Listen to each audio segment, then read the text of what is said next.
अब यहाँ पर नेक्स्ट हमारे पास स्टार्टिंग करने आ रहे हैं स्पेक्ट्रोस्कोपी। दोबारा हमने लेक्चर रिकॉर्डिंग में लगा दिया है, ठीक है। स्पेक्ट्रोस्कोपी किसे कहते हैं?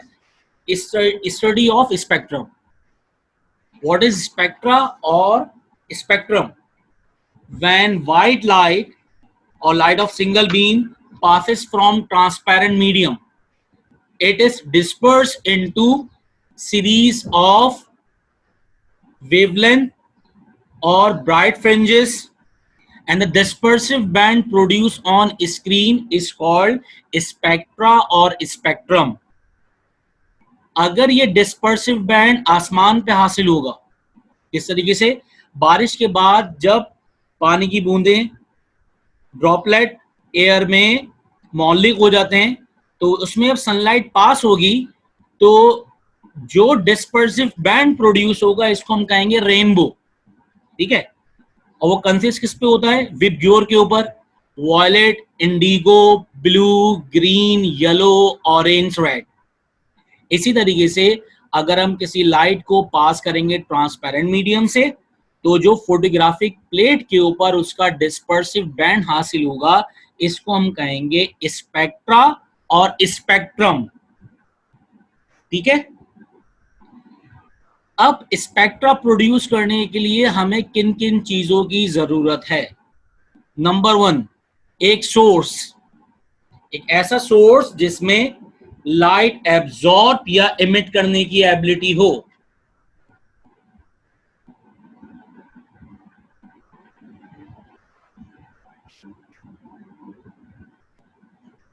आप लोगों तक आवाज आ रही है? ओके, मीटिंग ज्वाइन नहीं हो रही एक स्टूडेंट की। मीटिंग ज्वाइन क्यों नहीं हो रही एक स्टूडेंट की? एक सेकंड रुकिएगा, एक स्टूडेंट हमारा आउट है, उसकी मीटिंग ज्वाइन नहीं हो रही, तो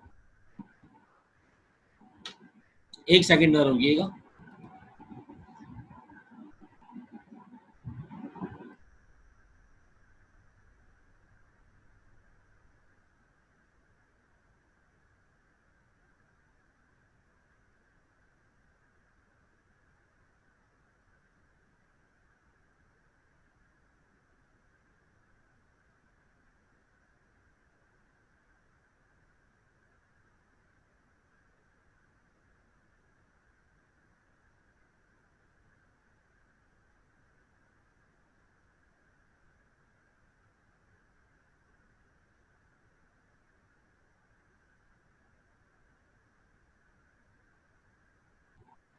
ठीक है भाई, तो हमने यहाँ पर स्पेक्ट्रम की डेफिनेशन पढ़ ली। हमने देखा कि स्पेक्ट्रा या स्पेक्ट्रम प्रोड्यूस करने के लिए किन किन चीज़ों की रिक्वायरमेंट है। नंबर 1, हमें चाहिए एक ऐसा सोर्स जिसमें या तो एनर्जी एमिट करने की एबिलिटी हो या तो एब्जॉर्ब करने की एबिलिटी हो। लाइट को एक पॉइंट पे कन्वर्ट करवाने के लिए हमें चाहिए स्लिट। नेक्स्ट उसके बाद एक सिंगल लाइट को डिस्पर्स करने के लिए हमें रिक्वायरमेंट है एक transparent medium just like prism. और जो डिस्पर्सिव बैंड प्रोड्यूस होगा उसको एक जगह पर सम अप करने के लिए हमें चाहिए फोटोग्राफिक प्लेट, ठीक है। स्पेक्ट्रा या स्पेक्ट्रम में किसी का कोई सवाल?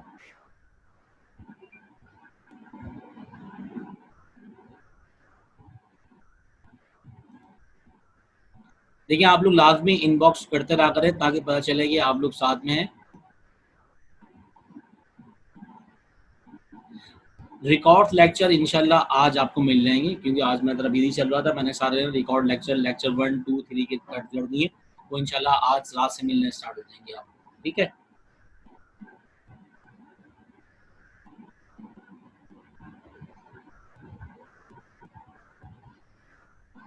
ऐसे कैसे नहीं होने मिलेगी? अच्छा, सीट बताता हूँ आपको। अब ये बताएं कि किसी स्टूडेंट को ज्वाइनिंग करने में कोई और प्रॉब्लम तो नहीं हो रही है? क्योंकि एक स्टूडेंट अभी तक ज्वाइन नहीं हुआ है, उसको ज्वाइन करने में प्रॉब्लम हो रही है। मैं सिर्फ इनको ज़रा देख लूँ ये ज्वाइन क्यों नहीं हो रहे, वजह क्या है।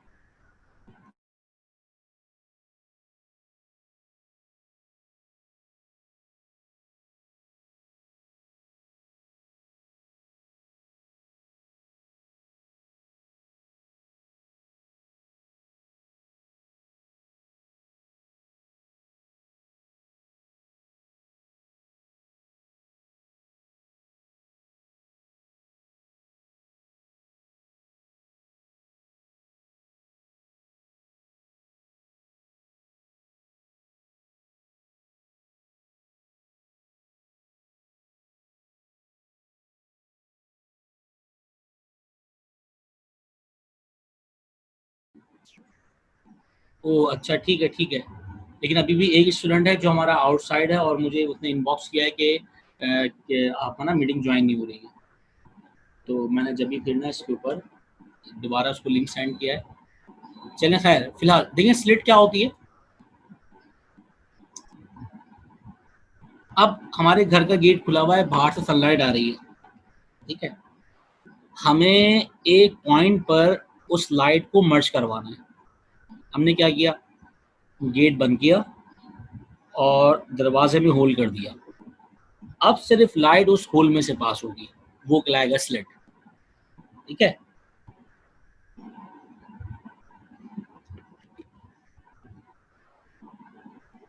अच्छा ये मुझे बताइए, आप लोगों को आवाज आ रही है मेरी?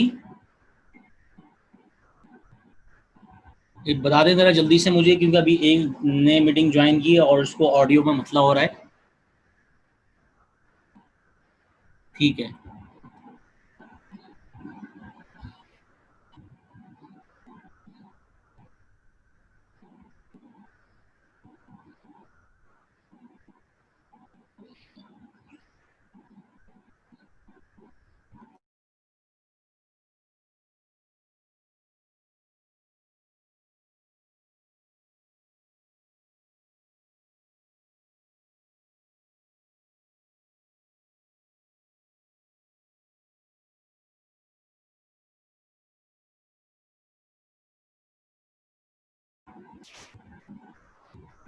चलिए मैं ठीक है, यहाँ पर हमने स्पेक्ट्रम पढ़ लिया। स्पेक्ट्रम के लिए हमें क्या क्या चीज़ें रिक्वायर्ड होंगी? Source, slit, transparent medium and photographic plate, ठीक है। और ख्याल रखिए आज आपका सरप्राइज क्विज भी है।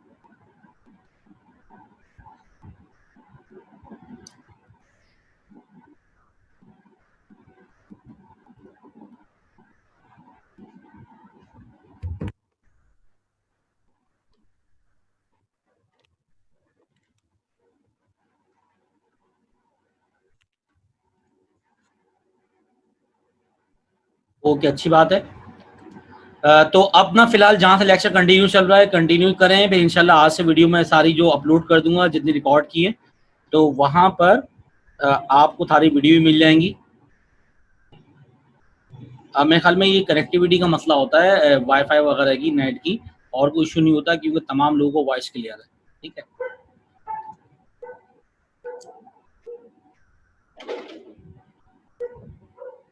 अब हम जा रहे हैं टाइप्स ऑफ स्पेक्ट्रम की तरफ।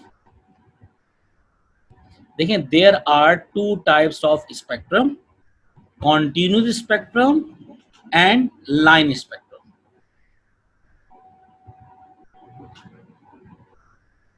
मैं वीडियो की बाकायदा आपको लिंक सेंड कर दूंगा, उसको कोई मसला नहीं है, बाकायदा लेक्चर 1, लेक्चर 2, लेक्चर 3 के नंबर से, ठीक है। तो वो इंशाल्लाह हो जाएगा, उसकी टेंशन ना लें, वो आज रात से इंशाल्लाह मैं अपलोड कर दूंगा, ठीक है। और जो आगे कुछ चीज़ों की रिक्वायरमेंट होगी और वीडियो की ना, तो मैं बारी बारी जो मैं लिंक सेंड करूँ वो वीडियो देखिएगा पहले, ठीक। ओके। अब there are two types of spectrum, continuous spectrum and line spectrum, ठीक है। तो ऐसा स्पेक्ट्रम जिसमें डिस्पर्सिव बैंड के दरमियान कोई लाइन ऑफ डिमार्केशन ना हो, इसको हम कहेंगे कॉन्टिन्यूस स्पेक्ट्रम। कलर्स आपस में डिफ्यूज हुए में होंगे। कॉन्टिन्यूस स्पेक्ट्रम में ज्यादातर हमें हासिल होता है VIBGYOR, violet, indigo, blue, green, yellow, orange, red. अगर इन कलर्स के दरमियान कोई सेपरेटेड लाइन नहीं है, कोई ऐसी लाइन नहीं है जो एक कलर को दूसरे से सेपरेट कर रही है, तो इट मींस दैट कलर आपस में क्या है, डिफ्यूज, ठीक है, दो लाइन ऑफ डिमार्केशन। और कॉन्टिन्यूस सोर्स के लिए, कॉन्टिन्यूस स्पेक्ट्रम के लिए हमें एक ऐसा सोर्स चाहिए होता है जिसमें एबिलिटी हो कंटिन्यूस एनर्जी इमिट करने की, ठीक है। फॉर एग्जांपल देखिए भाई, ये व्हाइट लाइट है। when white light is passes from transparent medium, that is prism, it is dispersed on photographic plate and produce vigor, violet, indigo, blue, green, yellow, orange, red. There is no line of demarcation between colors. Colors are diffuse So this spectrum is known as continuous spectrum. Colours के दरमियान कोई ऐसी line नहीं है जो कि एक colour को दूसरे से अलग कर रही है, ठीक है। तो ऐसा स्पेक्ट्रम क्या कहलाएगा? Continuous spectrum. अब कॉन्टिन्यूस स्पेक्ट्रम में कोई आप लोगों का सवाल है तो मुझसे पूछ लीजिए, नहीं तो हम आगे लाइन स्पेक्ट्रम की तरफ मूव करते हैं। इनबॉक्स कर दें फौरन।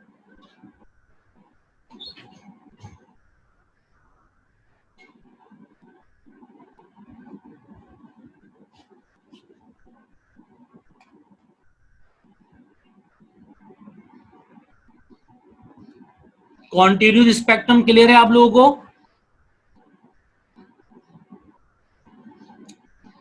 कॉन्टिन्यूस स्पेक्ट्रम के बाद अब हम जा रहे हैं लाइन स्पेक्ट्रम की तरफ।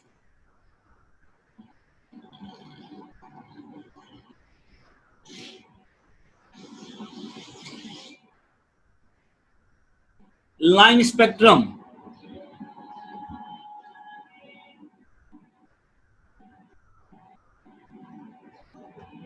लाइन स्पेक्ट्रम में पहले एक ऐसा सोर्स चाहिए जिसके अंदर continuously energy in terms of photon emit करने की एबिलिटी ना हो।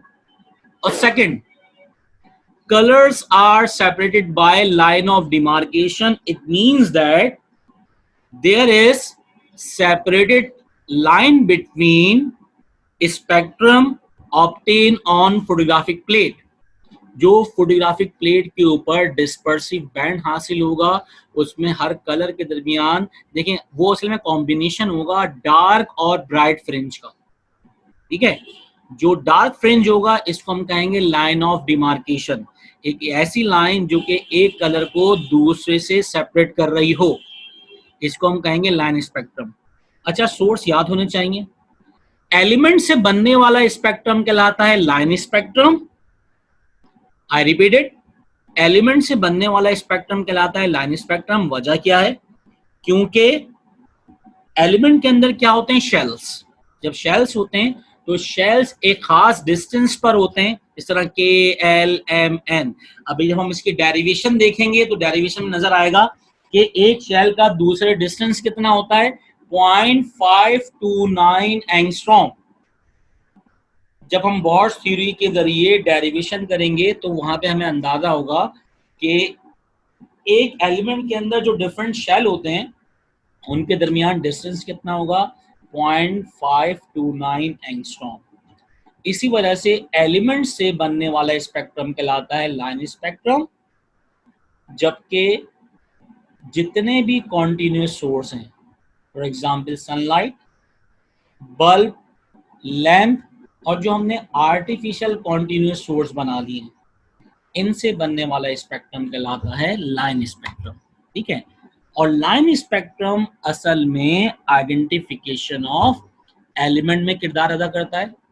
जिस तरीके से किसी भी इंसान की डिटेक्शन के लिए हम लोग फिंगरप्रिंट्स लेते हैं, बायोमेट्रिक होता है, आप सिम निकलवाएं, आप एनआईसी बनवाएं तो उसके अंदर बायोमेट्रिक लिया जाता है।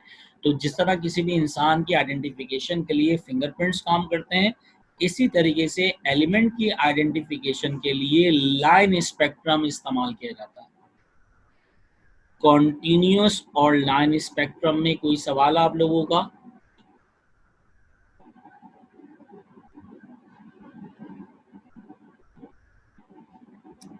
देखिए, इनबॉक्स जरूर क्या कीजिए कि अगर कोई सवाल नहीं है तो क्लियर, ठीक है, क्लियर हो गया तो हम आगे की तरफ मूव कर जाते हैं, ठीक है।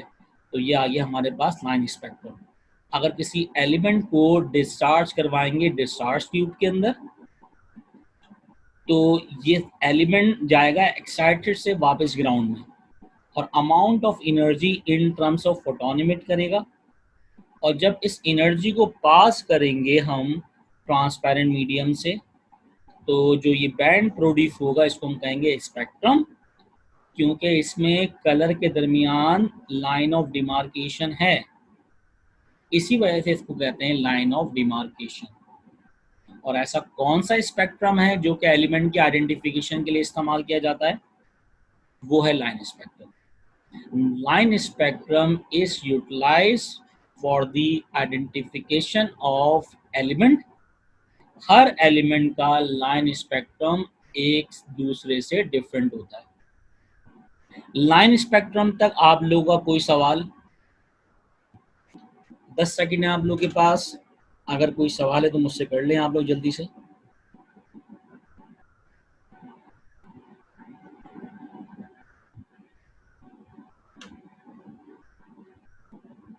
ठीक है,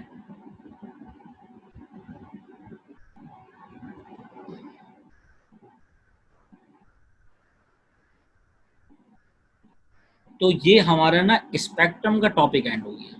ठीक है, अब स्पेक्ट्रम के बाद हम आगे स्टडी की तरफ जाते हैं।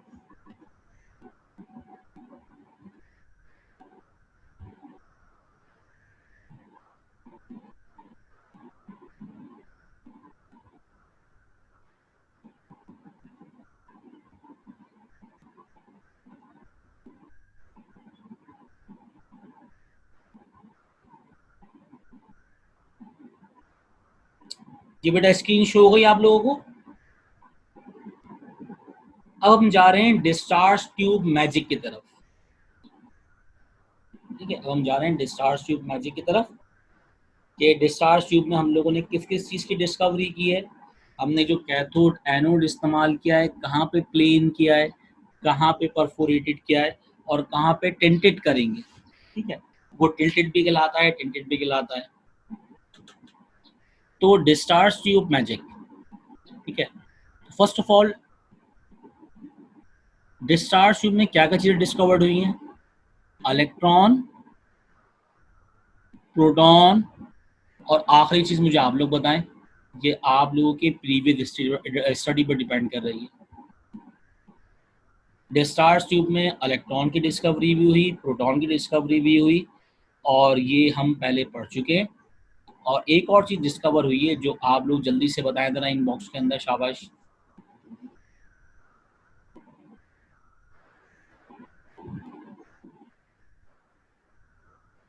जी, अभी तक किसी का कोई आंसर नहीं है, मैं आंसर कर दूं फिर?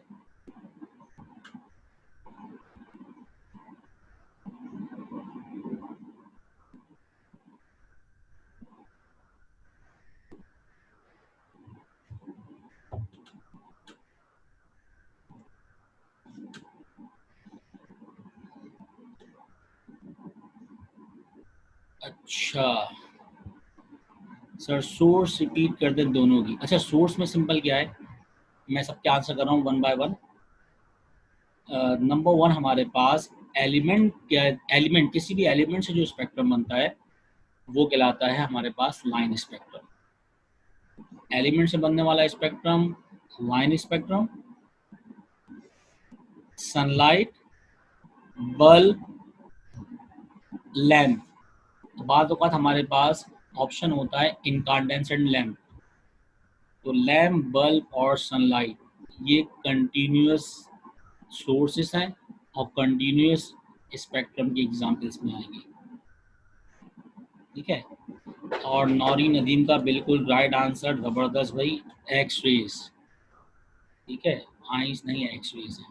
अच्छा, यूसरा बासित बिल्कुल नहीं। देखें, न्यूट्रॉन हमने किए थे किसके ज़रिए? न्यूट्रॉन हम लोगों ने आर्टिफिशियल रेडियो एक्टिविटी के ज़रिए किए थे। ठीक है, तो अब यहाँ पर हमारे पास अगर ओवरऑल देखें इसको,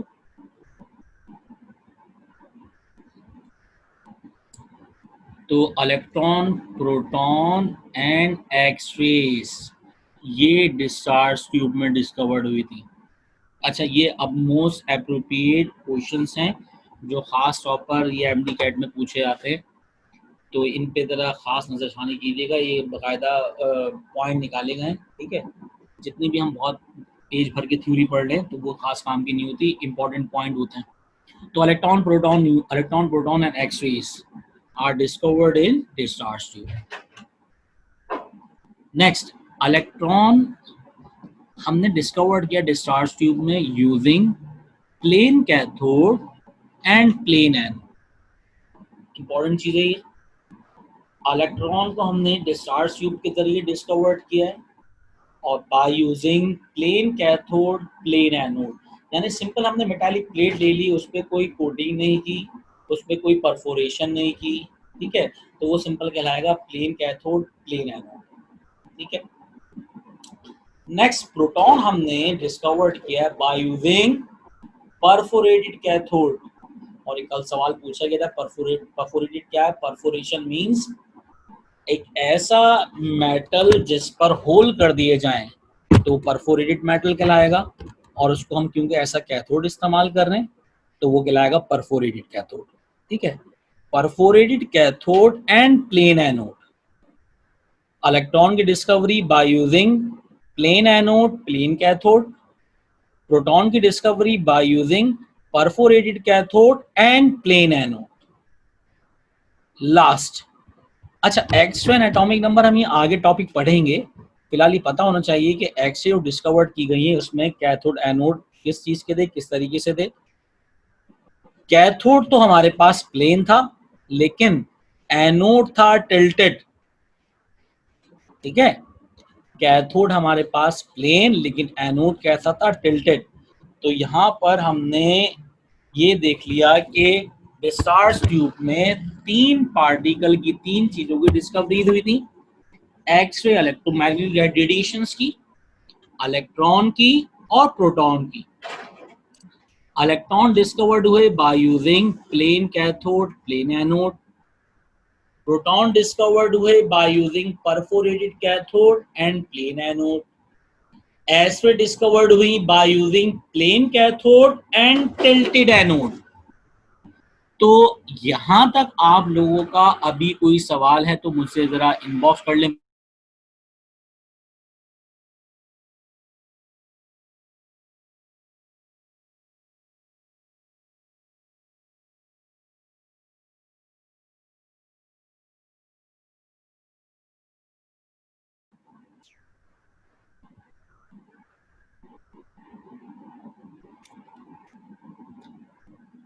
अच्छा, टिल्टेड एनोड का मतलब सिंपल क्या होता है? टिल्टेड एनोड का मतलब मैंने कहा था ना, टिंटेड एनोड, टिल्टेड, एक ऐसा एनोड जिसके ऊपर कोई दूसरा मेटल कोट कर दिया जाए, उसकी कोटिंग हुई हुई हो या उसका मास ज्यादा हो, टिल्ट किया हुआ है, ठीक है।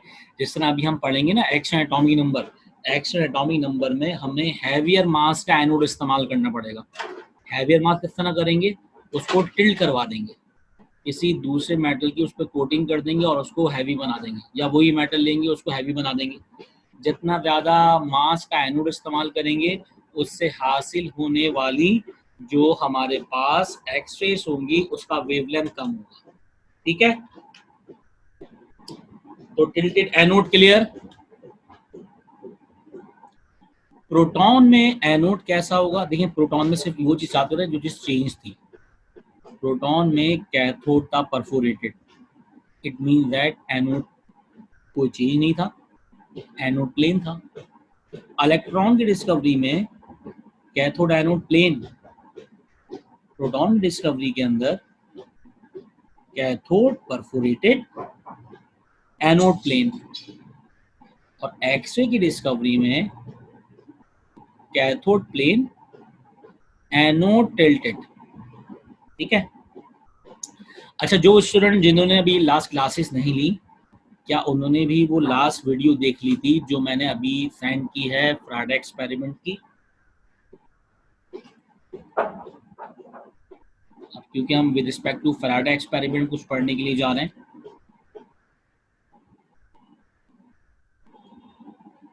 तो यहाँ पर अब मैं स्क्रीन शेयर कर रहा हूँ रिडॉक्स रिएक्शन की।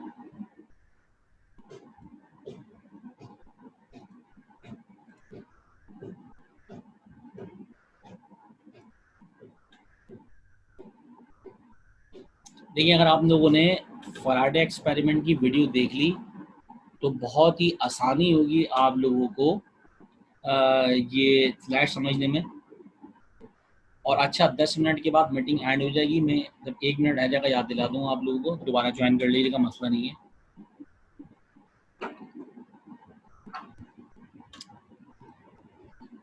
रिडॉक्स रिएक्शन कौन से होते हैं? वो तमाम केमिकल रिएक्शन जिसमें रिडक्शन ऑक्सीडेशन हो रही है। अच्छा, ये तो हम चैप्टर नंबर 7 में डिटेल में पढ़ लेंगे। जस्ट ये पता होना चाहिए ऑक्सीडेशन किससे कहते हैं। Addition of oxygen, removal of hydrogen, removal of electron और इंक्रीज इन ऑक्सीडेशन नंबर। अगर इन चार में से एक भी फेनोमेना कहीं पर हो रहा होगा तो उसको कहेंगे ऑक्सीडेशन। मैं रिपीट कर देता हूँ। Addition of oxygen, removal of hydrogen, removal of electron और increase in oxidation number is called oxidation. Reverse process of oxidation is called reduction. It means that removal of oxygen, addition of hydrogen, addition of oxygen or decrease in oxidation number. Reduction oxidation की definition कुछ clear है आप लोगों को? Reduction oxidation की definition में कोई मसला किसी को?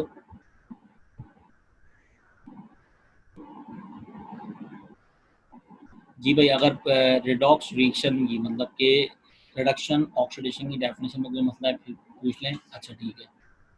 देखिए एक चीज़ याद करें, सिर्फ ऑक्सीडेशन याद कर लें। ऑक्सीडेशन याद हो गया तो हमें रिडक्शन भी याद हो गया। एडिशन ऑफ ऑक्सीजन, बाकी दो चीज़ें रिमूव हो रही हैं, रिमूवल ऑफ इलेक्ट्रॉन और रिमूवल ऑफ हाइड्रोजन। इतना याद कर लें बस। इसको कहेंगे ऑक्सीडेशन। इसका रिवर्स प्रोसेस कहलाता है रिडक्शन। जी नबिया, क्लियर हो गया ये?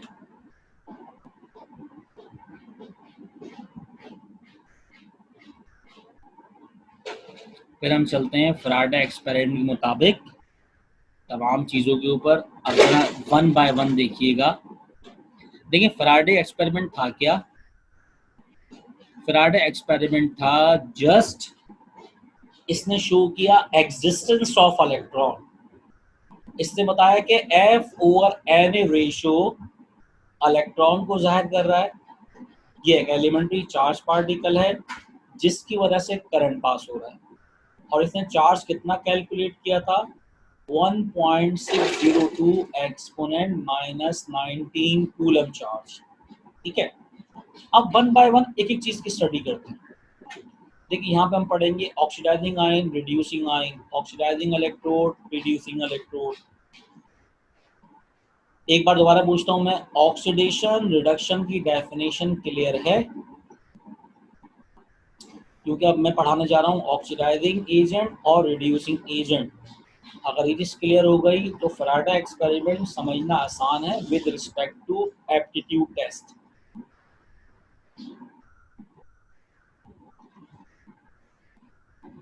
चलें देखिए ऑक्सीडेशन क्या था। ऑक्सीडेशन था addition of oxygen, removal of hydrogen and removal of electron is called oxidation.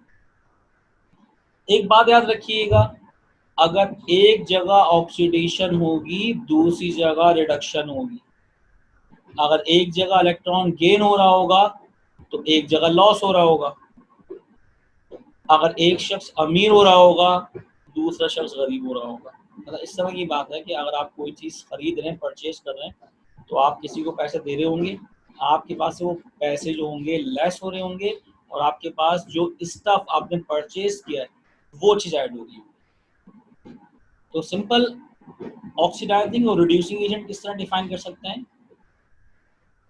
Reduce करने वाला reducing agent, the substance which has ability to reduce other substance। एक ऐसा सब्सटेंस जिसमें दूसरे को रिड्यूस करने की एबिलिटी हो। इसका मतलब इटसेल्फ क्या होगा? Oxidised.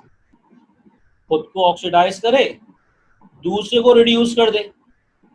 The substance which has ability to reduce other substance is called reducing agent।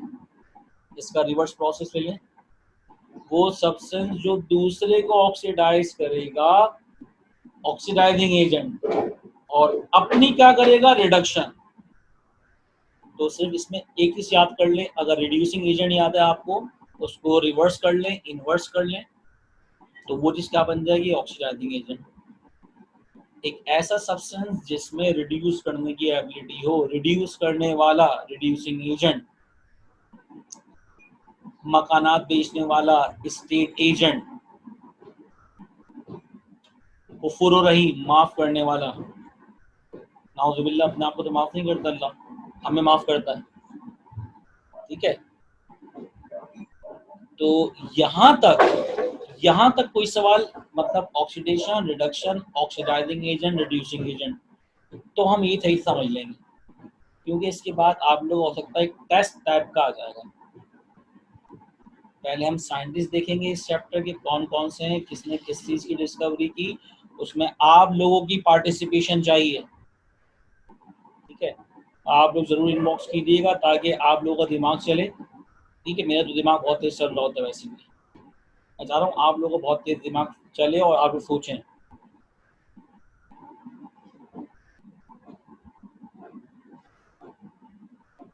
यहाँ तक कोई सवाल आप लोगों का?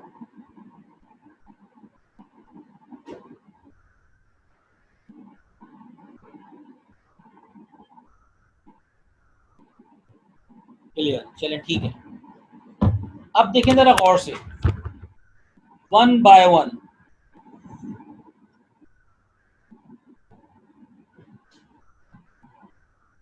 हम पहले पढ़ने जा रहे हैं कैटाइन।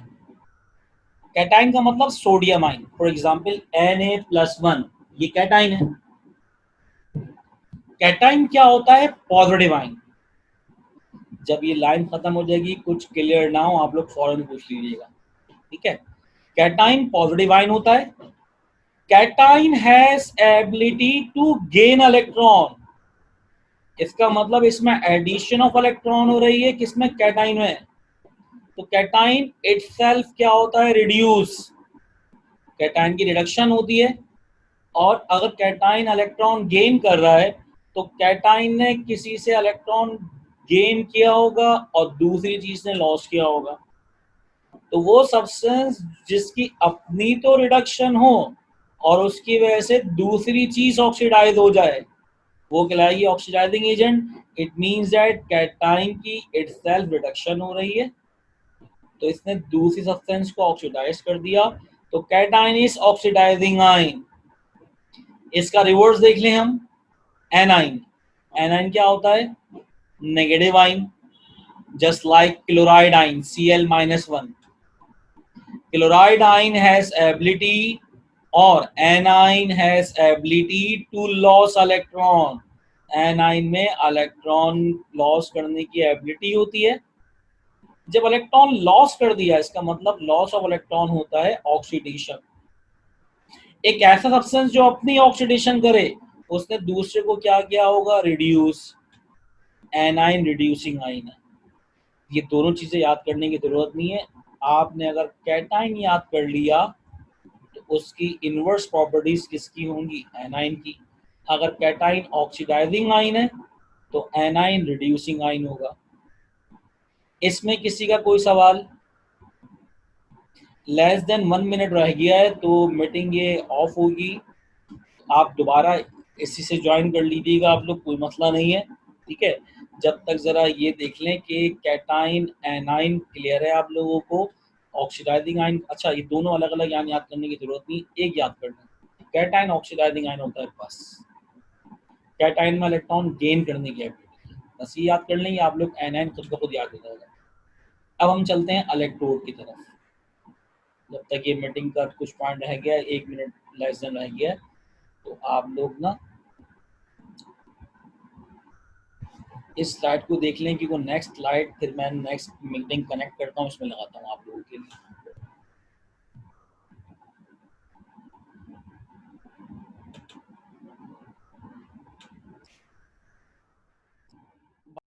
ठीक है, रिकॉर्डिंग में लगा देते हैं। अब देखिए हम लोगों ने देख लिया यहाँ पर कैटाइन ऑक्सीडाइजिंग आयन है और एनाइन रिड्यूसिंग आयन है। नेक्स्ट हम चलते हैं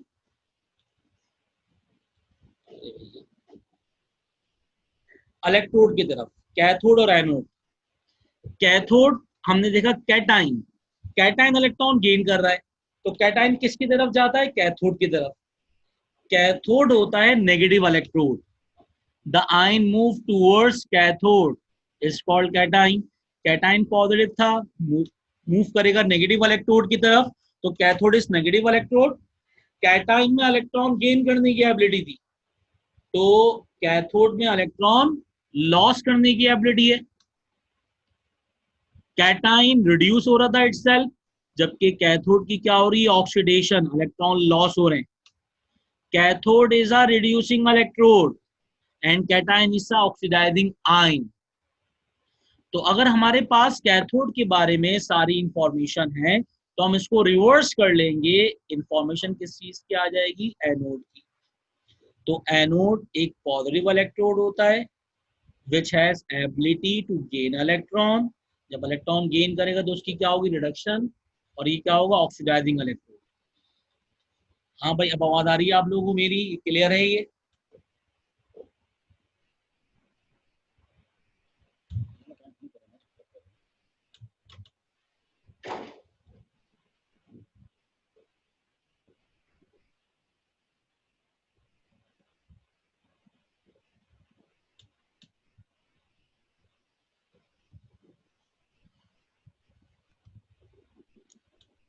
जी भाई, ये जरा चैट में बता दीजिएगा आप लोगों की स्लाइड समझ में आ गई, क्लियर है?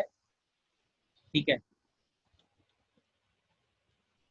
तो ये हम लोगों ने कैटाइन एनाइन फ्राडा एक्सपेरिमेंट में जो हम लोगों ने वीडियो देखी थी वो कम्प्लीटली एंड कर दी है.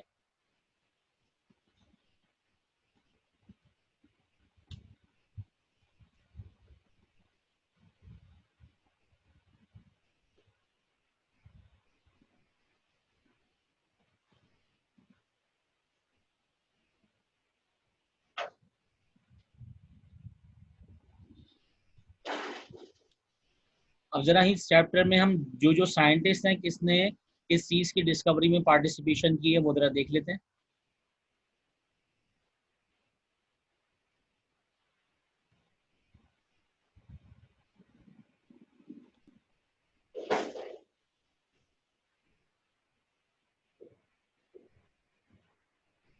साइंटिस्ट नेम यहाँ पर, क्लू अबाउट इलेक्ट्रॉन.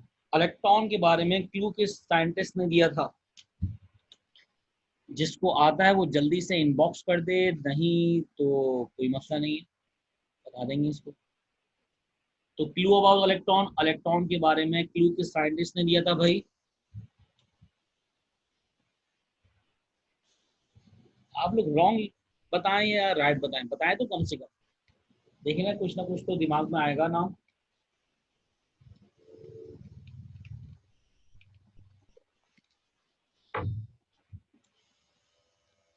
किसी की समझ में नहीं आ रहा? क्लू अबाउट इलेक्ट्रॉन किसने दिया है? Michael Faraday. अभी आप लोगों ने वीडियो देखी है, तो ये बताता है एग्जिस्टेंस ऑफ इलेक्ट्रॉन. तो clue about electron, Michael Faraday. ये इस पूरे चैप्टर में जितने साइंटिस्ट ने जो जो स्टडीज की है वो सारी की सारी स्टडीज अब हम पढ़ने के लिए आ रहे हैं. तो clue about electron, Michael Faraday. Discovery of electron, discovery of electron किसने की है भाई? क्रूक्स. इलेक्ट्रॉन के बारे में क्लू दिया है फैराडे ने, डिस्कवरी किसने की है? क्रूक्स ने. Next, name of electron, electron को नाम इलेक्ट्रॉन किसने दिया है? ये तो आप लोग बताएंगे, क्योंकि लास्ट क्लास में मैंने बताया था आप लोगों को कि डिस्कवरी तो क्रूक्स ने की है. इलेक्ट्रॉन का नाम इलेक्ट्रॉन किस साइंटिस्ट ने दिया है? शाबाश, जल्दी से जरा इनबॉक्स कीजिएगा आप लोग.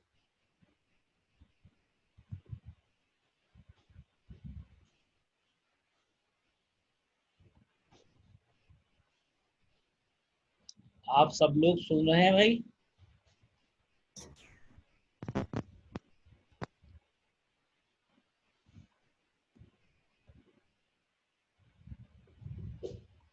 नेम ऑफ इलेक्ट्रॉन किसने दिया है?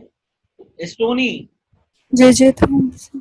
जी नहीं, जे थॉमसन नहीं है, और आप दो से ज्यादा इनबॉक्स कर दे. जे थॉमसन ने प्रॉपर्टीज की स्टडी की है. ठीक है. Name of electron is given by scientist stony. Discovery of proton,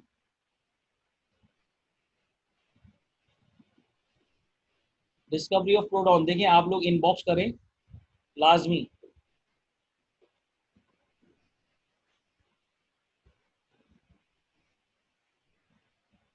क्यों, मैं आप लोगों का दिमाग चला के रहूँ आज। जी भाई, discovery of proton, Goldstein. Discovery of proton की Goldstein. Next, discovery of neutron.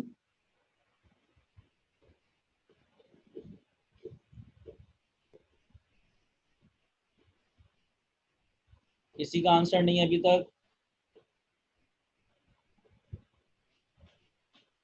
Discovery of neutron, Chadwick, James Chadwick ने डिस्कवरी ऑफ न्यूट्रॉन की है। Next, discovery of radioactivity. ये वो सारे क्वेश्चन हैं जो कि आप लोग पास में पढ़ के आ चुके हैं और अभी जस्ट रिपीटिशन हो रही है। अभी आप लोगों को इसके बाद क्विज भी है, इस वजह से थोड़ी मैं रिपीटिशन करवा रहा था कि किस साइंटिस्ट ने क्या किया। डिस्कवरी ऑफ रेडियोएक्टिविटी, हेनरी बैक्रियल, ये पढ़ेंगे फिलहाल अभी। हेनरी बैक्रियल ने पिच ग्लैंड की फॉर्मेशन की थी और उसने डिस्कवरी के बारे में बताया था कि भाई कि डिस्कवरी ऑफ रेडियो एक्टिविटी है क्या, ठीक है। और एलिमेंट को अनस्टेबल से स्टेबल कैसे लेके। डिस्कवरी ऑफ रेडियम, रेडियम सबसे पहला एक्सट्रैक्ट किया जाने वाला मेटल है रेडियो एक्टिव, जिसको डिस्कवर किया है मदाम क्यूरी, जिसको हम पढ़ते हैं मैडम क्यूरी। पैरी क्यूरी, मैरी क्यूरी, दो सिस्टर्स थी, इन्होंने काम किया रेडियो एक्टिविटी पर। सबसे पहले एक्सट्रैक्ट किया जाने वाला रेडियो एक्टिव मेटल कौन सा था? रेडियम। और किसने किया? ये madam Curie. Discovery of nucleus, discovery of nucleus किसने की है भाई? Rutherford. Discovery of nucleus Rutherford ने की है। Next, discovery of shell, discovery of shell किसने बताया है? बोहर्स ने, नील बोहर। शेल्स कितने डिस्टेंस पर होते हैं, बाकायदा पर्टिकुलर्स की डेरिवेशंस हम देखेंगे आगे। तो discovery of shell by Bohr. Discovery of X rays, discovery of X rays की है रंजन ने। एक्स रे को हम रंजन रेस भी कहते हैं, ठीक है। नेक्स्ट, क्वांटम थ्योरी,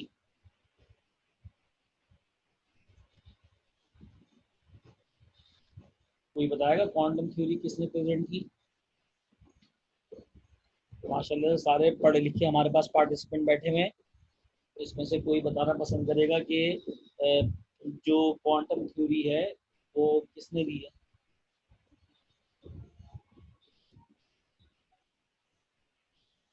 जी, नौरीना जेन, बिस्मा, महान, नबिया, शाम, युसरा बासिर, मुक़द्दस एजाज, ताजवर, समरा मुगल।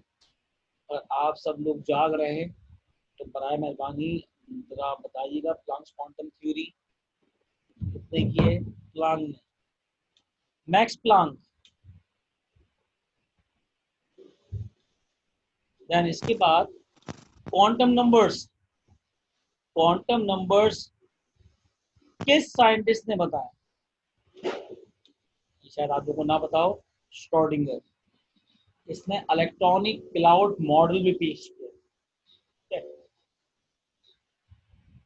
इसके बाद अनसर्टेनिटी प्रिंसिपल, गैर यकीनी कानून। Uncertainty principle is given by scientist Heisenberg. Exclusion principle, exclusion principle belong करता है इलेक्ट्रॉनिक कॉन्फ़िगरेशन से, which is given by scientist Pauli. Next, Aufbau principle, याद रखिएगा ऑफबॉफ किसी साइंटिस्ट का नाम नहीं है। Aufbau is a German word which means building up or rising up or increasing order. ये इलेक्ट्रॉनिक कॉन्फ़िगरेशन से रूल बिलोंग कर रहा है, which is given by scientist Paul. अब तक क्लियर है क्या चल रहा है? सवाल समझ में आ रहे हैं? हाँ भाई, अब तक जो भी पढ़ाया गया कुछ समझ में आ रहा है? चल क्या रहा है अभी? भी बहुत आहिस्ता आहिस्ता लेके चल रहा हूँ आप लोगों में। इसमें अभी कोई भी क्वेश्चन, कोई सवाल नहीं है किसी का? तो अब वो principle is given by scientist Pauli. तो यहाँ पर हमारे साइंस की स्लाइड्स सर क्वांटम नंबर किसने दिया था? देख लिए अगर आप, श्रोडिंगर। ये इन्होंने इलेक्ट्रॉनिक क्लाउड मॉडल भी पेश किया है 19 सेंचुरी।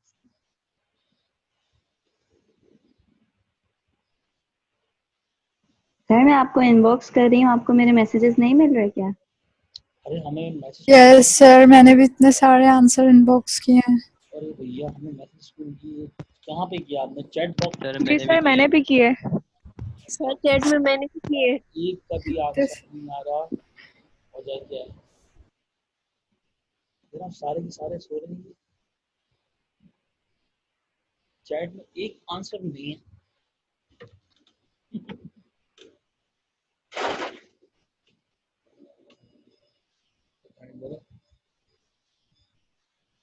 हमारे पास तो चैट ओपन हो गई है, लेकिन यहाँ तो एक भी आंसर नहीं है। जरा कुछ सर लिखो। ऑफ बो प्रिंसिपल किसने दिया? ऑफ बो प्रिंसिपल दिया है पॉली ने। ऑफ बो दिया है किसने? पॉली ने। जरा चैट में कुछ लिखिएगा, मेरे पास चैट क्यों नहीं आ रही?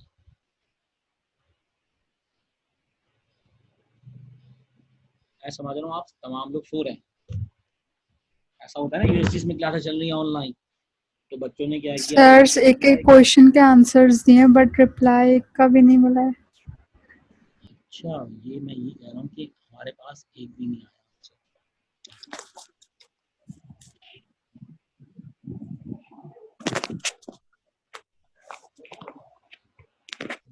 अब ये खुला है इधर।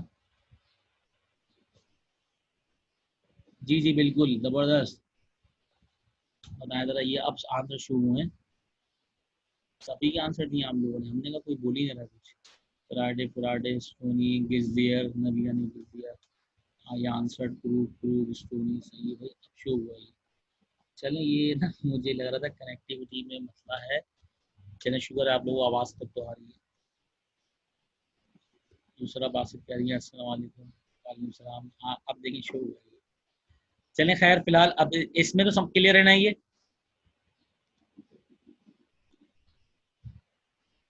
ऐसा करें, वॉइस मैसेज बता दिया करें। हाँ बिल्कुल, अपना इतने पर चैट पे भी चैट आ गई है, और ये तमाम चीज़ें क्लियर है आप लोगों को।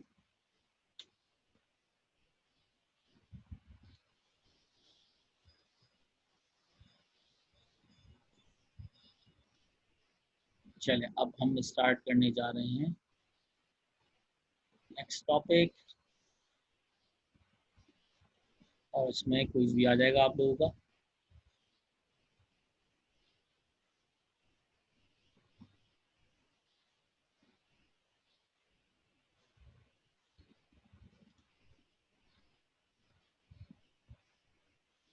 चलिए, मैं स्क्रीन शो गई आप लोगों को?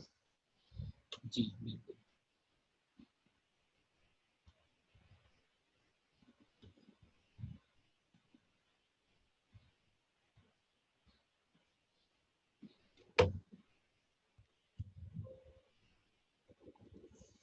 देखिए, अब ना जल्दी से इसको तेजी के साथ लेके चलते हैं। हमने तमाम चीज़ें पढ़ ली हैं, ठीक है? तो यहाँ पर हमने लेआउट ऑफ सीक्वेंस देखा। फैराडे एक्सपेरिमेंट इंडिकेट करता है एग्जिस्टेंस ऑफ इलेक्ट्रॉन को। Crooks discharge tube experiment show करता है presence of electron and proton को। रेडियो एक्टिविटी कंफर्म करती है presence of electron and proton.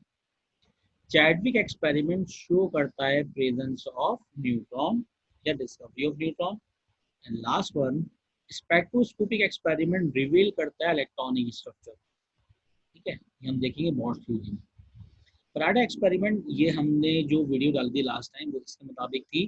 Faraday experiment के मुताबिक बेसिक पर्पस हर साइंटिस्ट का डिफरेंट होता है, किसी का discovery of electron proton neutron नहीं था।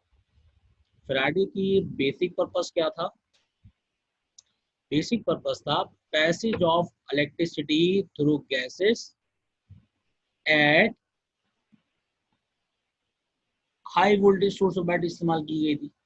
अब देखें, डेवी ने यहाँ पर ये देखा कि इलेक्ट्रिक चार्ज अपेयर होता है अगर सॉल्यूशन में करंट पास करें। उसकी वजह क्या है ये नोट डाउन नहीं कर पाया। इसके एक्सपेरिमेंट को डिटेल में आगे किसने स्टडी किया? फैराडे ने। और फैराडे ने एक्सपेरिमेंट के जरिए बताया कि एफ ओवर एनी रेशो जो है वो जाहिर कर रहा है उस सिंगल एलिमेंट्री पार्टिकल के चार्ज को जिसकी वजह से करंट पास हो रहा है। और चार्ज कितना था उस पर? 1.602 एक्सपोनेंट -19 कूलम। ठीक है, और स्टोनी ने इलेक्ट्रॉन को नाम इलेक्ट्रॉन दिया। ये भी हम लोगों ने वीडियो में देख लिया था कंप्लीटली। डिस्कवरी ऑफ इलेक्ट्रॉन भी हम लोग देख चुके हैं। डिस्चार्ज ट्यूब एक्सपेरिमेंट है, क्रूग ट्यूब एक्सपेरिमेंट भी कहते हैं इसको। इसका बेसिक पर्पस क्या था कि इलेक्ट्रिक करंट पास हो जाए, डिस्चार्ज हो जाए gas. Passage of electricity through gases at low pressure. इसमें दो चीजें याद होनी चाहिए आप लोगों को, बाकी तो स्लाइड्स पढ़ा दी थी आप लोगों को। Low pressure around 0.001 millimetre of hydroxide iron and 10 to 15,000 volt high voltage source की बैटरी इस्तेमाल की गई थी। इस पर 0.001 पर जो फिनोमेना हासिल हुआ था इसको हमने पढ़ा था फ्लोरेंसिस, और वहां पे डिस्कवरी हुई थी इलेक्ट्रॉन की, कैथोड रेडिएशन नाम था। नेक्स्ट हमने डिस्कवरी प्रोटॉन पढ़ी जिसको गोल्डस्टाइन ने ऑब्जर्व किया। ठीक है, और यहाँ पर परफोरेटेड कैथोड इस्तेमाल किया गया था, ये हम लोगों ने स्टडी कर ली। जे थॉमसन ने ज्यादातर पार्टिकल्स की प्रॉपर्टीज की स्टडी। ठीक, अच्छा, अब आप ऐसा करें, आप लोगों तक मेरी वॉइस पहुंच रही है? अभी तक कोई सवाल है तो बता दें, नहीं तो आपके पास जो भी रजिस्टर हो उस पर 1 to 15 नंबरिंग कर लें। अच्छा, मेरे पास दोबारा चैट ओपन नहीं हो रही है, किसी ने कुछ पूछना है तो वो या तो चैट में दोबारा लिखे या फिर वॉइस नोट छोड़ दे, वॉइस मैसेज कर दे मुझे।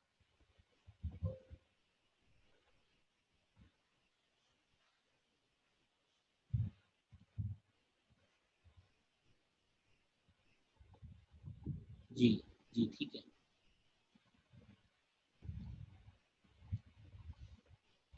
देखिए 1 to 15 आप लोग नंबरिंग कर लेंगे और ना हर स्लाइड में 5-5 मल्टीपल चॉइस होंगे, क्योंकि न्यूमेरिकल तो है नहीं। ठीक है, इसीलिए आप लोग को हर मल्टीपल चॉइस के मिलेंगे 20 से 30 सेकंड्स। मतलब आपके पास 2 बार पढ़ने का टाइम होगा। 4 में से एक ऑप्शन करेक्ट होगा, मोस्ट अप्रोप्रिएट। ठीक है, तो आप सिर्फ और सिर्फ नंबर के आगे ऑप्शन लिखिएगा, पूरे पूरे मल्टीपल चॉइस कॉपी करने की जरूरत नहीं है, ना पूरे आंसर लिखने की जरूरत है। 1 to 15 नंबरिंग कर लें। जैसी नंबरिंग हो जाए आप लोगों की मुझे ओके का मैसेज कर दें कि रेडी हैं आप लोग, मैं आप लोगों का क्विज स्टार्ट करता हूँ। 1 to 15 और जस्ट आप लोग ऑप्शन लिखिएगा। ओके, चलिए ठीक है, 10 सेकेंड और लेते हैं हम लोग।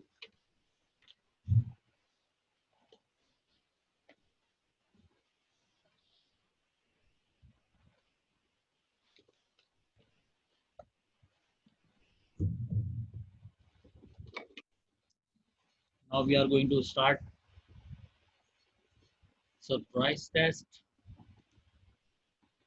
चलिए स्टार्ट कर लें। सबको स्क्रीन तो कम्प्लीटली शो हो रही है ना?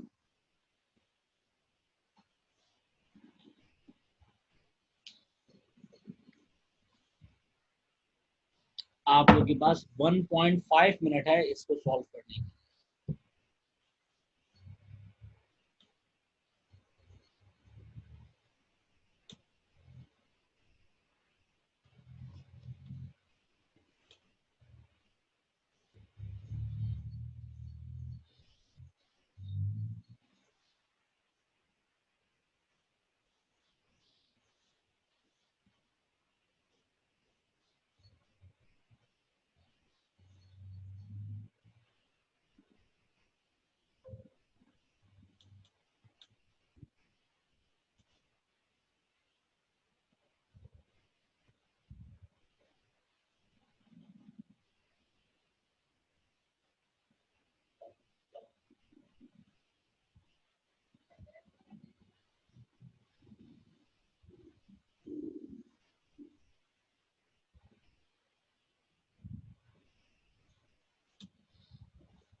डन।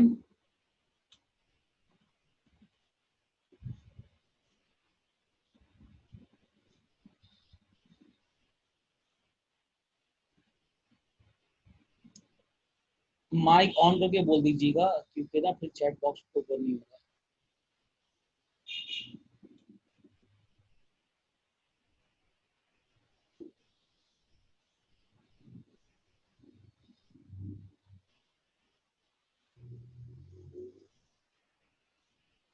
Last 30 seconds.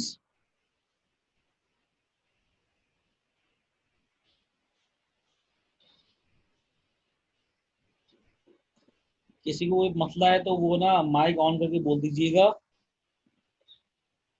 बस सही, ठीक है, डन हो गया।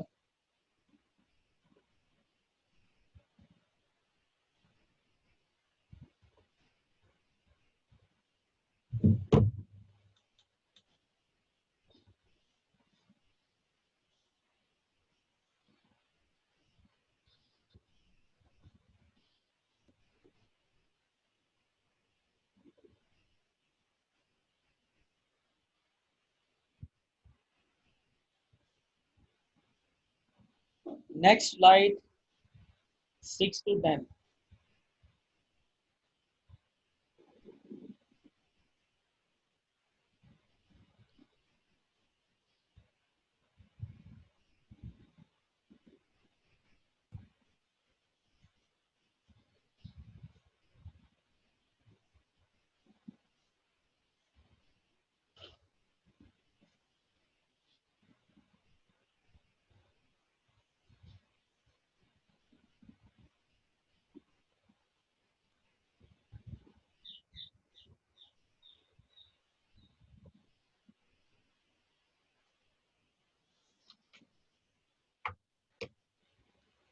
एक मिनट है आप लोगों के पास।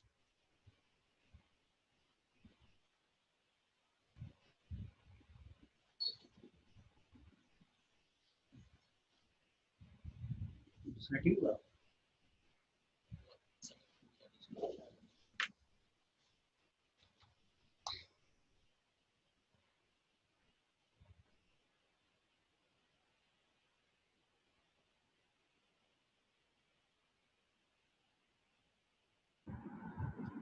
बाकी लोगों ने भी कर लिया।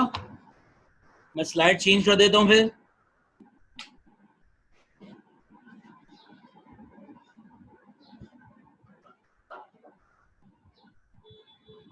बाकी तमाम लोगों ने कर लिया। Done done. Last 10 second. Sir 1 minute, sir 1 minute रुक जाए, नेट डिस्कनेक्ट हो गया था। अच्छा अच्छा, ठीक है।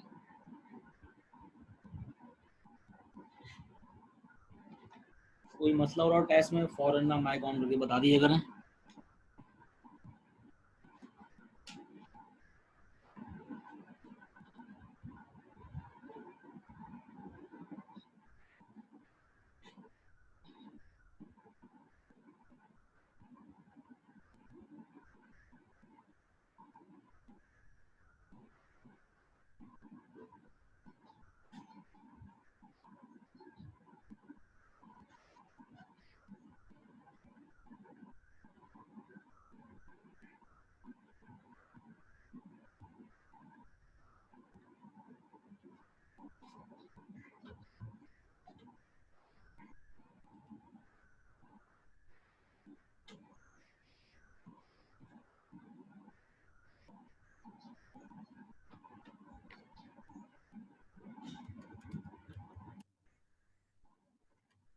जी अगर कर लिया तो मुझे टेक्स्ट कर दें कि आप लोगों ने 10 मल्टीपल चॉइस तक कर लिए हैं, ठीक है।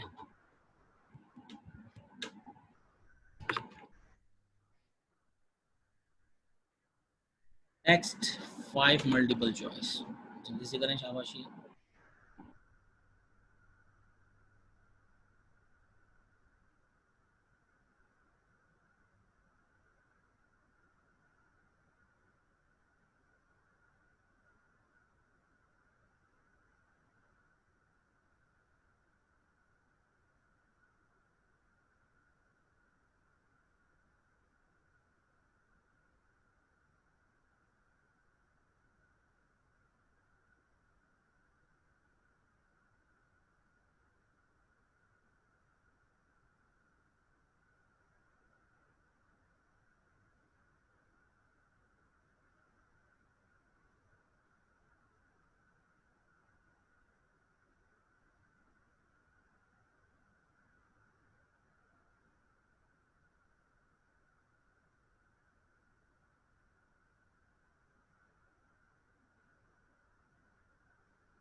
सर अभी तक हमने विजिबल स्पेक्ट्रम और ये सब स्पेक्ट्रम के रीजन तो पढ़े नहीं है ना।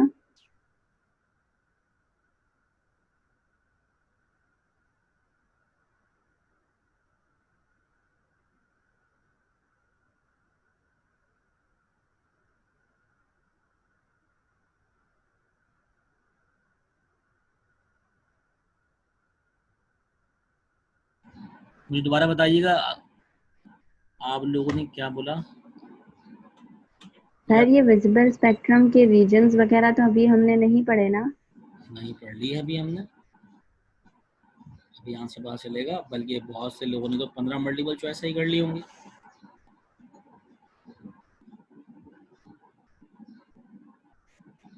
अभी देखिएगा आप कितने सारे लोगों ने किए मल्टीपल चॉइस। आपने इसमें लगा दिया, आप तुक्का गैस कर ले।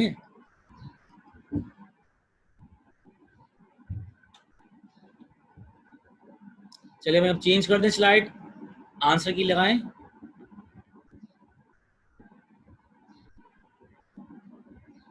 हाँ हाँ बिल्कुल, अभी डिस्कस करेंगे आंसर, बस आंसर की लगा रहा हूँ इसकी मैं, ठीक है। और अभी बिल्कुल सही सही आंसर दीजिएगा। आप लोगों में से कितने कितने सही किए? हो सकता है किसी के 5 out of 15 सही हो, तो बिल्कुल सही से देना है, कोई भी गड़बड़ नहीं करनी है आप लोगों ने, सच बोलना है। चले आंसर की लगा रहा हूँ ये, ठीक है। अब ये मैंने हाईलाइट किए है ना, तो ये देख लें जल्दी से। पहले जस्ट आंसर देखें, पहले 15 मल्टीपल चॉइस के आंसर देखेंगे हम, उसके बाद डिस्कस करेंगे।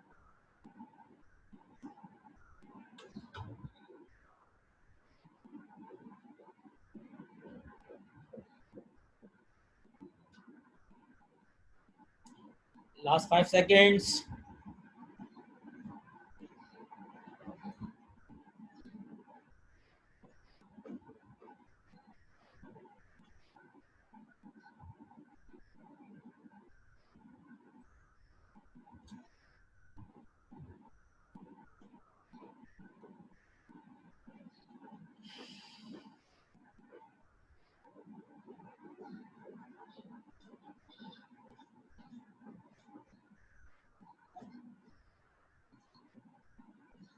Question 6, A metal, 7 reduce, 8 anode, 9 cathode, or 10, 96500 D।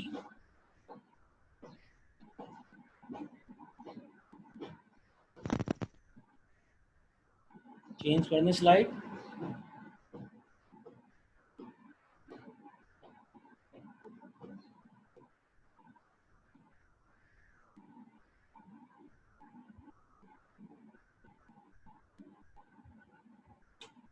Eleven C, mass and energy। 12 Davy। 13 के दो आंसर हैं। As glow or discharge take place, मतलब ए और बी, जिसने ए लगाया वो भी सही है, जिसने बी लगाया वो भी सही है। 14 का बी, 7 रीजन होते हैं। 15 जो था, अब देखते हैं किसने 15 सही किया। चलिए भाई इधर आप आ जाएं, टेक्स्ट इनबॉक्स कर दें किसने कितना स्कोर किया है।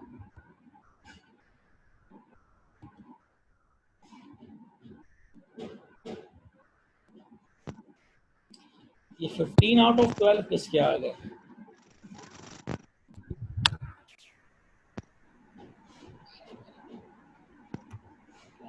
Twelve out of 15।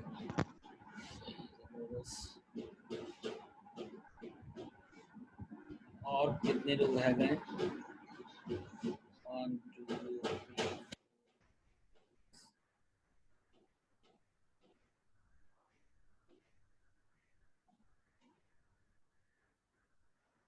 5 में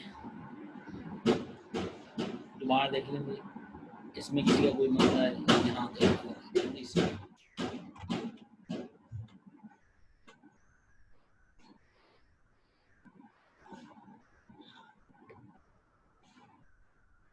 1 का ए इलेक्ट्रॉन, इलेक्ट्रॉन सबसे लाइटेस्ट पार्टिकल है, फ्री एक्जिस्टेंस में होती है इसकी। इलेक्ट्रोलाइसिस के दौरान कैथोड का मास इंक्रीज होता है, अगर आपने वीडियो देखी हो। एनोड का मास क्या रहता है? कांस्टेंट। H पॉजिटिव को प्रोटॉन क्यों कहते हैं? हाइड्रोजन के पास एक इलेक्ट्रॉन एक प्रोटॉन होता है, इलेक्ट्रॉन लॉस करने पर एक ही प्रोटॉन बचता है, तो H positive is also known as proton. और गैसेस के लिए लो प्रेशर चाहिए होता है कंडक्टिविटी के लिए। जो चीज इलेक्ट्रोनेगेटिव होती है वो नॉन मेटल, और जो इलेक्ट्रो पॉजिटिव होगी वो क्या होगी? मेटल। कैटाइन इटसेल्फ रिड्यूस होता है, ठीक है, और कैथोड क्या होता है? Itself oxidise. तो आसान सी बात थी, अगर कैटाइन आपने सही आंसर लगाया तो इलेक्ट्रोड कौन सा रिड्यूस होगा? एनोड, ये भी सही लगाना चाहिए। और कौन सा इलेक्ट्रोड ऑक्सीडाइज होगा? कैथोड। कैथोड नेगेटिव होता है, इलेक्ट्रॉन लॉस कर देता है। 1F is equals to 96500 coulomb charge. ये अपनी बेसिक केमिस्ट्री से हम बचपन से पढ़ते हुए आ रहे हैं। अच्छा, मास जो मैटर जो होता है ना, मैटर का मास भी होता है, वॉल्यूम भी। यहाँ कुछ और पूछा गया है, पूछा गया atom is a complex organisation of. Atom का मास होगा और वो मास एनर्जी में भी चेंज हो जाएगा। ये चैप्टर नंबर 3 में बुक में पहले पैराग्राफ में लिखा होगा आपके पास ना, atom is a complex organisation of mass and energy. और अभी हम लोगों ने देखा था क्वेश्चन नंबर 12 के साइंटिस्ट डेवी ने नोटिस किया था करंट पास करने पर इलेक्ट्रिक चार्ज अपेयर होता है। वजह क्या होती है ये नहीं मालूम। जब भी हम लो प्रेशर पे, रिड्यूस प्रेशर पे डिस्चार्ज ट्यूब में करंट पास करेंगे तो फिनोमेना सबसे प्रोमिनेंट कौन सा होगा? अचानक से वहां पर ग्लूनेस प्रोड्यूस हो जाएगी, इसका मतलब डिस्चार्ज टेक प्लेस हुआ है, डिस्चार्ज हुआ वहां पर, ठीक है। और अभी 14 में मैंने बातों बातों में स्पेक्ट्रम में बताया था आप लोगों को, तो violet, indigo, blue, green, yellow, orange, red, ये 7 विजिबल रीजन क्या होता है? वो रीजन जिसमें इंसानी आंख देख सकती है। उसका वेवलेंथ कितना होता है? 4000 एंगस्ट्रॉम टू 7000 एंगस्ट्रॉम। कितने कलर शामिल होते हैं उसमें? 7 colour. Violet, indigo, blue, green, yellow, orange, red, ये 7 कलर्स हैं। अच्छा, 15 मल्टीपल चॉइस किसने सही किया है? ये जो 15 है ना, 15 का बी नेगेटिव, ये किसने सही किया है? जल्दी बताइएगा जरा।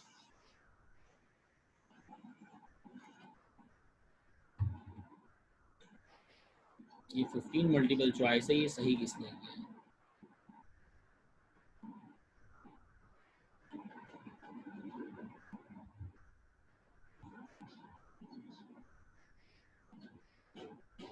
अलीफा, नौरीन दो ने।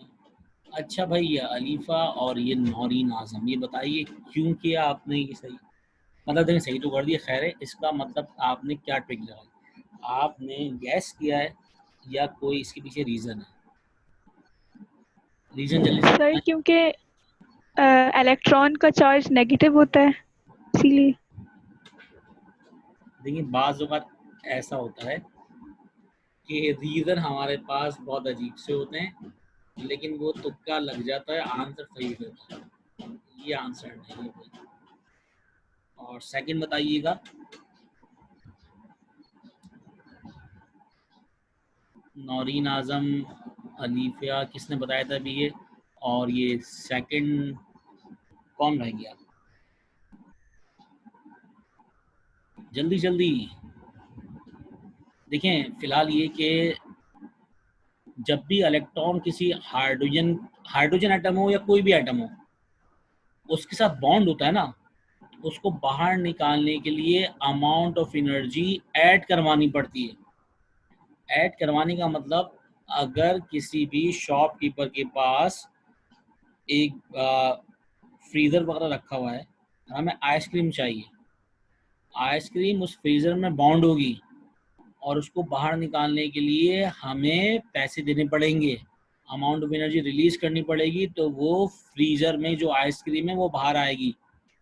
तो किसी भी बाउंडेड इलेक्ट्रॉन के लिए, चाहे वो हाइड्रोजन के लिए हो, चाहे वो किसी भी एटम के लिए हो, हमेशा एनर्जी क्या होगी? नेगेटिव। ठीक है।